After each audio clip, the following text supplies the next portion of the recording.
Ito ay isang tourist spot sa Seattle kung saan 30 taon nang nagdidikit ng gum sa pader ang mga tao. Ito ay may mahigit 1 toneladang gum na ang naidikit na sa pader. Ngunit ang mga kalapit na mga bar at restaurant ay nagrereklamo na ang pader ay umaakit ng mga daga na naging dahilan para alisin ito. Ito ay pinakamakitid na bahay sa mundo at sa loob nito ay mapapasaya ang iyong isipan. Matatagpuan sa France ang bahay na ito na 5 talampakan lamang ang lapad kaya maaari ka lamang lumipat sa paligid. Ngunit ang tunay na shock, ang banyo sa kusina at maging mga muebles ay inipit sa maliit na espasyong ito. Maligayang pagdating sa matalinong ospital ng China. Ang mga makinang ito ay otomatikong sistema ng paghahatid ng gamot. Ang sistemang ito ay otomatikong naghahatid ng mga gamot at mga medical supply sa kanilang mga destinasyon na may walang kapantay na bilis at katumpakan mula sa parmasya hanggang sa istasyon ng mga nurse at kahit direkta sa silid ng pasyente. Ang tuloy-tuloy na operasyon na ito ay nag-aalis ng elemento ng tao at nagbibigay daan sa mga profesional at sa pangangalagang pangkalusugan na tumuon sa pangangalaga ng pasyente. Ito ay perpektong kombinasyon ng teknolohiya. Ang hunyango na ito ay isang ganap na obra maestra ng kalikasan na may mga mata na maaaring gumalaw ng magkasalungat, isang dila na tumatama na parang bala at balat na nagbabago ng kulay. Ngunit narito ang isang kamangha-mangha.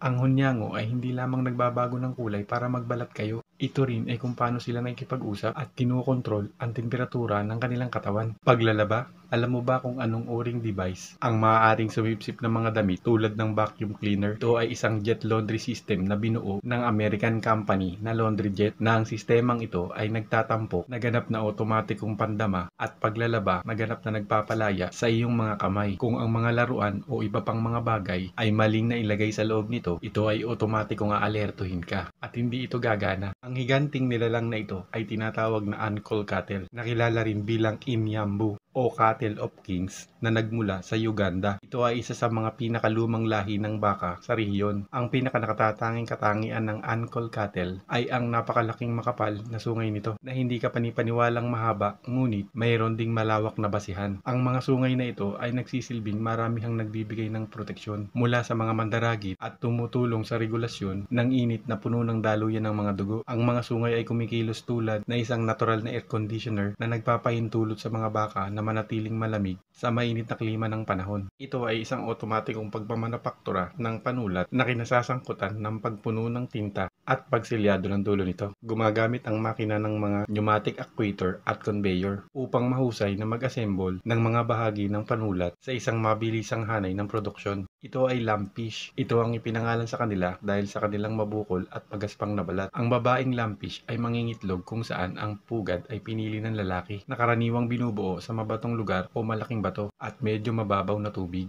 Meron din silang kakaibang palikpik sa ilalim ng kanilang katawan na kumikilos tulad ng isang suction cup na nagpapahintulot sa kanila na ikabit ang kanilang mga sarili sa mga bato o iba pang mga bagay.